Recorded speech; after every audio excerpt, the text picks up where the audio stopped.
എറണാകുളം ഇതുപോലെ തന്നെ കഴിഞ്ഞ തവണ UDF വമ്പിച്ച ഭൂരിപക്ഷത്തിന് ഇടുക്കിക്ക് സമാനമായ തന്നെ ഒരു ഭൂരിപക്ഷത്തിന് 1,69,000 പരം വോട്ടുകൾക്ക് ജയിച്ച മണ്ഡലമാണ് എറണാകുളം. ആ എറണാകുളത്ത് ഹൈബി ഈഡനെ പിടിക്കാൻ ഇത്തവണ KJ ഷൈൻ എന്ന സർപ്രൈസ് കാൻഡിഡേറ്റിനെ ഇറക്കി LDF KS രാധാകൃഷ്ണൻ. കഴിഞ്ഞ തവണ ആലപ്പുഴ മത്സരിച്ച KS രാധാകൃഷ്ണനെ BJPയും ഇറക്കി. അങ്ങനെ ആ സ്ഥാനാർത്ഥിമാരുടെ രംഗപ്രവേശം ഏതെങ്കിലും തരത്തിൽ ഒരു മാറ്റം ഉണ്ടാക്കിയിട്ടുണ്ടോ എറണാകുളത്ത് എന്നുള്ളത് മാത്രമാണ് അറിയാനുള്ളത്. UDFന് വേണ്ടി ഹൈബി ഈഡൻ എറണാകുളത്ത് മത്സരിക്കുന്നു. LDFന് വേണ്ടി KJ ഷൈൻ, BJPക്ക് വേണ്ടി KS രാധാകൃഷ്ണൻ. ഈ 3 സ്ഥാനാർത്ഥികളിൽ ആര് എന്നാലോചിക്കുമ്പോൾ എന്തെങ്കിലും കൺഫ്യൂഷൻ സാധ്യതയുണ്ടോ? എന്റെ ചോദ്യം, ഹൈബിയുടെ ഭൂരിപക്ഷം കഴിഞ്ഞ തവണത്തേതിൽ നിന്ന് കുറയുമോ? അത് കുറയാൻ ഒരുപക്ഷെ സാധ്യതയുണ്ട്. കഴിഞ്ഞ അത്രയും വലിയ ഒരു ഭൂരിപക്ഷം ഹൈബി ഈഡന് കിട്ടാൻ സാധ്യതയില്ല.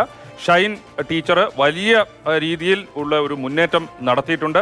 അവർക്ക് സഭയുടെ പിന്തുണയുണ്ട്. ഒരു സ്ത്രീ വനിതാ സ്ഥാനാർത്ഥി, ഇതിനു മുമ്പ് ഓർമ്മയുണ്ടോ, സിന്ധു ജോയ് മത്സരിച്ചപ്പോൾ KV തോമസിനെതിരെ, അന്ന് KV തോമസിനെതിരെ വലിയൊരു എതിർവികാരമുണ്ടായിരുന്നു, പ്രതികൂല സാഹചര്യം ഉണ്ടായിരുന്നു. എങ്കിൽ പോലും ഒരു വനിതാ സ്ഥാനാർത്ഥിക്ക് അവിടെ ഒരു മികച്ച മുന്നേറ്റം ഉണ്ടാക്കാൻ സാധിച്ചിട്ടുണ്ട്.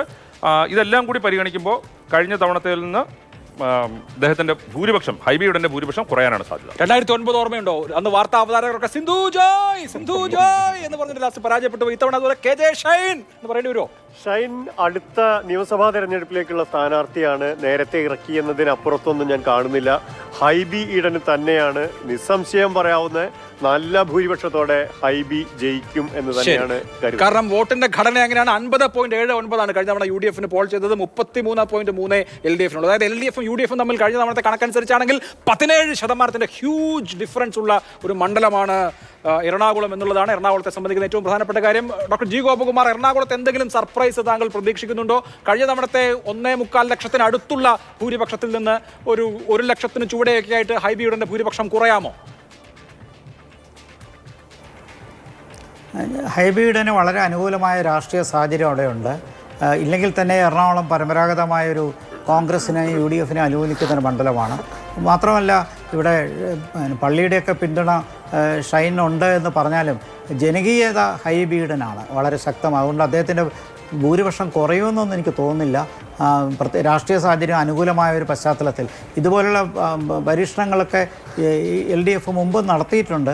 പക്ഷേ മണ്ഡലത്തിൽ ഈ സർവീസ് സംഘടനയുടെ നേതാവായിരുന്നു എന്നൊക്കെ പറയുന്ന ചിലപ്പോൾ ജനങ്ങളുടെ ഇടയിൽ അത്രയും വലിയൊരു അപ്പീൽ ഉണ്ടാകണമെന്നില്ല, ആ നിലയിലുള്ള പ്രവർത്തനം ഉണ്ടാകണമെന്നില്ല. ഹൈബിയുടെ ആ മണ്ഡലം നന്നായി നഴ്സ് ചെയ്തിട്ടുണ്ട്. അദ്ദേഹത്തിൻ്റെ ജനകീയതയും അദ്ദേഹത്തിൻ്റെ പ്രവർത്തനവും എല്ലാം നോക്കി വരുമ്പോൾ അദ്ദേഹത്തിൻ്റെ ഭൂരിപക്ഷം അതുപോലെയോ അല്ലെങ്കിൽ കുറച്ചുകൂടെ കൂടാനാണ് സാധ്യത, കുറയുമെന്ന് എനിക്ക് തോന്നുന്നില്ല. യെസ്, റാഷിദിന് എന്ത് തോന്നുന്നു? ഹൈബിയുടെ വിജയിക്കുമെന്നുള്ള കാര്യത്തിൽ ഇവിടെ ആർക്കും തർക്കമില്ല. പെർഫോമൻസിൽ എന്തെങ്കിലും മാറ്റം? അവിടെ ഈ പ്രാവശ്യം 2020 മത്സരിക്കുന്നുണ്ട് അഭിലാഷ്. അപ്പോൾ അത് മാത്രമല്ല, അവിടെ എറണാകുളം മണ്ഡലത്തിനൊരു പ്രത്യേകതയുണ്ട്. മുമ്പ് ഈ ആം ആദ്മി പാർട്ടി ഉദയം ചെയ്ത ഒരു തെരഞ്ഞെടുപ്പിൽ ഇവിടെ ഒരു ചലനം ഉണ്ടാക്കിയിട്ടുണ്ടായിരുന്നു. രാജ്യത്ത് അങ്ങോളം ഇങ്ങോളം അന്ന് കോൺഗ്രസ് പരാജയപ്പെട്ടു പോകാൻ കാരണമായ ആം ആദ്മി പാർട്ടി എഫക്റ്റ് കേരളത്തിൽ ചില മണ്ഡലങ്ങൾ അന്ന് കാണിച്ചിട്ടുണ്ടെങ്കിൽ അതിൽ ഒരു മണ്ഡലമായിരുന്നു ഈ എറണാകുളം മണ്ഡലം. അതേപോലെ അതിൻ്റെ ഒരു പാറ്റേൺ പറ്റി വരുന്ന ഒരു രാഷ്ട്രീയമാണല്ലോ 2020 പറഞ്ഞു വരുന്നത്. അപ്പോൾ ഹൈബിയുടെ ഭൂരിപക്ഷത്തിൽ ചെറിയൊരു കുറവ് ഉണ്ടാവാനുള്ള സാധ്യത ഈ പ്രാവശ്യമുണ്ട്.